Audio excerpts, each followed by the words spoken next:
नीलांजन समाभाषम रविपुत्रम यमाग्रजम छायामार्तंड संभुतम तम नमामि शनिश्चरम। नमस्कार आत्मीय बंधुओं, न्याय, अधिकार, कर्मनिष्ठा एवं समता के संचालक शनि दिनांक 23 अक्टूबर 2022 दिन रहेगा रविवार को सुबह 4:19 पर अपनी ही स्वराशि मकर राशि में अब मार्गी होने जा रहे हैं। अभी तक शनि वक्री थे, लेकिन अब ये मार्गी होने जा रहे हैं। शनि की ये मार्गी अवस्था 17 जनवरी 2023 तक रहेगी। इस दौरान शनि धनिष्ठा नक्षत्र में रहेंगे, जो कि सेनापति मंगल का ही नक्षत्र है।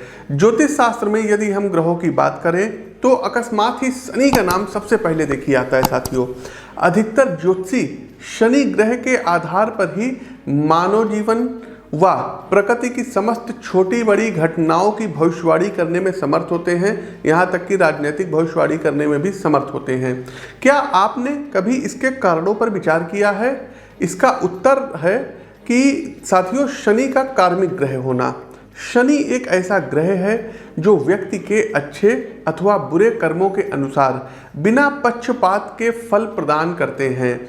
जन्म कुंडली में शनि की स्थिति व आकाशीय गोचर तथा मार्गी व वक्री अवस्था बहुत ही महत्वपूर्ण विषय है। अपने कर्मों को शुभता एवं सुचिता से संचालित करने वाले जातकों को शनि जहां न्याय के नए अवसर एवं पारितोषिक प्रदान करते हैं, वहीं वंचित वर्ग का अधिकार शोषण करने वाले दुष्ट लोगों पर, कुकर्मियों पर इनकी गाज भी गिरती है। प्रिय साथियों, शनिदेव मार्गी हो रहे हैं, तो शनि मार्गी का सभी 12 राशियों पर क्या फल रहेगा, इस विषय वस्तु पर आज हम चर्चा करेंगे। साथ ही साथ दर्शकों, प्रस्तुत राशिफल आपकी चंद्र राशि व आपकी नाम राशि दोनों पर संयुक्त रूप से आधारित है। आगे बढ़ने से पहले दर्शकों, आप सभी लोगों के कमेंट आ रहे हैं कि पंडित जी 2 राज्यों में चुनाव हैं, हिमाचल प्रदेश में और गुजरात में, तो इन दोनों राज्यों में क्या होगा? देखिए, हिमाचल प्रदेश के चुनाव में यदि हम 3 पार्टी की बात करें, भारतीय जनता पार्टी, कांग्रेस और आम आदमी पार्टी, तो इन सभी तीनों पार्टियों में जो सबसे ज़्यादा मजबूत कुंडली है वो इस समय बीजेपी की है। तो हिमाचल प्रदेश में भारतीय जनता पार्टी पुनः सत्ता में वापस आएगी। बहुत हद तक की पॉसिबिलिटी है कि इस बार मुख्यमंत्री का चेहरा कोई नया हो। दूसरा दर्शकों, गुजरात में चुनाव है। मीडिया के लोग क्या कहते हैं क्या नहीं कहते हैं, इससे हमको कोई मतलब नहीं है। हम जो अपनी भविष्यवाणी दे रहे हैं ये सिर्फ और सिर्फ ज्योतिषीय आधार पर दे रहे हैं। तो गुजरात में दर्शकों चुनाव है, और गुजरात चुनाव की यदि हम बात करें तो गुजरात में बीजेपी को कोई खतरा नहीं। एज इट इज़ बीजेपी सत्ता में जो है बनी रहेगी, सत्ता में इनकी वापसी पुनः होगी। साथ ही साथ गुजरात में भी पॉसिबिलिटी है कि मुख्यमंत्री का चेहरा कोई नया हो। तो ये हमारी 2 भविष्यवाणी है, इनको आप लोग नोट कर लीजिए। इस वीडियो का आप लोग स्क्रीनशॉट ले लीजिए, वीडियो रिकॉर्डिंग हमारी ये संभाल करके रख लीजिए। आज जब ये डेट बन रही है 20 अक्टूबर है, 20 अक्टूबर को हम ये भविष्यवाणी कर रहे हैं कि गुजरात में बीजेपी सत्ता में वापसी करेगी और हिमाचल में सत्ता में वापसी करेगी। जबकि हिमाचल में दर्शकों हुआ क्या है कि कभी कोई पार्टी रिपीट नहीं हुई है, लेकिन आप इस बार देखेंगे और बड़ा हम कॉन्फिडेंस होकर कह रहे हैं कि बीजेपी सत्ता में वापसी करेगी। साथ ही साथ दर्शकों, अभी हमने 8 अक्टूबर के राशिफल में आप लोगों को सचेत किया था कि भारत में और आसपास के जो पड़ोसी देश हैं यहाँ पर तीव्र भूकंप आ सकता है। तो भारत में दर्शकों, पटना में देखिए भूकंप के झटके महसूस किए गए हैं।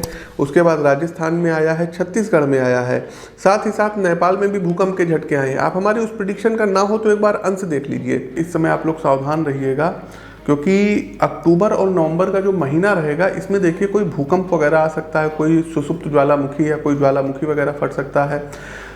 साथ ही साथ दर्शकों, कोई जो है मतलब भूकंप इंडिया में भी आ सकता है, एशियन महाद्वीप में भी आएगा ही आएगा। तो भूकंप को लेकर के बड़ी प्रेडिक्शन से भूकंप आएगा, कोई सुनामी टाइप की आ सकती है। तो इन सब चीज़ों से आपको अभी तैयार रहना पड़ेगा। दर्शकों, शनिदेव मार्गी हो रहे हैं, तो कुछ प्रेडिक्शन है, इसको आप लोग नोट कर लीजिएगा। और धनिष्ठा नक्षत्र में जा रहे हैं, धनिष्ठा मंगल का नक्षत्र है, तो राजनीतिक अस्थिरता बहुत ज़्यादा रहेगी। शब्दों की जो सुचिता है ना, ये नहीं बरकरार रहेगी। पॉलिटिशियंस के बीच में आपस में बहुत ज़्यादा टकरार रहने वाली है अब आने वाले समय में। साथ ही साथ कोई राजनीति से संबंधित महत्वपूर्ण राजनीतिक की अकस्मात मृत्यु भी हो सकती है। दूसरा, राजनीति क्षेत्र में यदि हम बात करें तो कुछ पॉलिटिशियंस जेल में भी जाने के इधर जनवरी तक की बहुत प्रबल योग बने हुए हैं कि जेल यात्रा वो लोग उन लोगों की होगी। तो ऐसे बचे रहना। जांच एजेंसियां जो है क्या कहते हैं पहले से ज़्यादा और ज़्यादा आप तेज़ी पकड़ेंगी और कई पॉलिटिशियंस जेल जो है जाने के योग बन रहे हैं। शनि मार्गी के सभी 12 राशियों पर क्या हाल रहेगा, इस विषय वस्तु पर हम प्रकाश डालते हैं। उससे पहले आगे बढ़ने से पहले बता दें कि दिनांक 10, 11 और 12 नवंबर को हमारा दिल्ली आगमन होगा। आप लोग हमसे दिल्ली में मिल सकते हैं। हर महीने दिल्ली आगमन होता है तो आप लोग मिल सकते हैं। शेष सभी दिन आप हमसे लखनऊ में मिल सकते हैं। स्क्रीन के दिए गए नंबरों पर आप लोग व्हाट्सएप पर मैसेज भेज के जानकारी ले सकते हैं। आगे बढ़ते हैं। हमारी अगली राशि आती है मकर राशि। तो मकर राशि के प्रिय मित्रों, आपके लग्न भाव में ही शनिदेव मार्गी हो रहे हैं, अतः आपके व्यक्तित्व पर इसका गहरा प्रभाव पड़ेगा। लग्न भाव में बैठे शनिदेव तीसरी दृष्टि पराक्रम भाव पे, सप्तम दृष्टि 7वें भाव पर व दसम दृष्टि अपने आपके कर्म भाव पर दे रहे हैं। तो 3 मुख्य क्षेत्र में परिवर्तन आएगा। साथ ही साथ पहला, अपने स्वास्थ्य व फिटनेस का आपको ठीक ठाक ध्यान रखना होगा। समय पर भोजन और व्यायाम की आदत आपको विकसित करनी होगी। दूसरा साथियों, प्रोफेशनल व पर्सनल लाइफ में काम को टालने की आदत से आपको बचना होगा। यदि आप समय पर अपने दायित्वों को कंप्लीट करते हैं तो शनि नो डाउट आपको नए अवसर प्रदान कराएंगे। तीसरा और सबसे जरूरी है, फाइनेंशियली मामलों में निर्णय लेने से पहले आपको किसी अनुभवी व्यक्ति की सलाह अवश्य ले लेनी चाहिए, अन्यथा आर्थिक मामलों में आपके साथ किसी प्रकार का दुर्भाग्य घटित हो सकता है। परिवार के सदस्यों का स्वास्थ्य भी आपके लिए चिंता का विषय बन सकता है। किसी भी प्रकार के हेल्थ इंडिकेशन को नज़रअंदाज मत करिएगा, अन्यथा समय के साथ मर्जर बढ़ जाएगा। मकर राशि के प्रिय जातकों, उपाय के तौर पर आपको करना क्या होगा, तो सबसे पहले आप लोगों को शनिवार वाले दिन पीपल के वृक्ष पर जलाभिषेक करना रहेगा। साथ ही साथ पिपलाद ऋषिकृत शनि स्तोत्र का 3 बार नियमित रूप से पाठ करना होगा।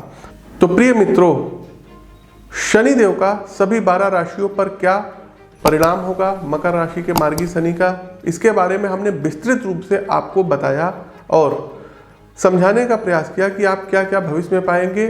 आवश्यक उपाय भी हमने आपको बताए। देखिए, ये उपाय पर्याप्त नहीं है। उपाय आप अपनी जन्म कुंडली के विश्लेषण के द्वारा प्राप्त कर सकते हैं। स्क्रीन के दिए गए नंबरों पर संपर्क कर सकते हैं। लखनऊ में ही रहते हैं आप लोग, आकर के मिल सकते हैं। हर माह दिल्ली आगमन होता है तो आप लोग दिल्ली में मिल सकते हैं। इसके अलावा हमारा जो है दर्शकों एक बात और बता दें कि दिसंबर में बंगाल में, उड़ीसा में आगमन होना है। आप लोग हमारे कार्यालय में संपर्क कर लीजिएगा। तो जो भी हमारे साथी पश्चिम बंगाल से हैं, उड़ीसा से हैं, आप लोग हमसे वहाँ मिल करके अपनी कुंडली का व्यक्तिगत तौर पर विश्लेषण करा सकते हैं। अपनी वाणी को विराम देते हुए ज्योतिष के इस विश्वसनीय मंच से मैं पंडित आशीष स्वस्थ आप सभी प्रबुद्ध साथियों से विदा लेता हूँ। नमस्कार। जय शनिदेव।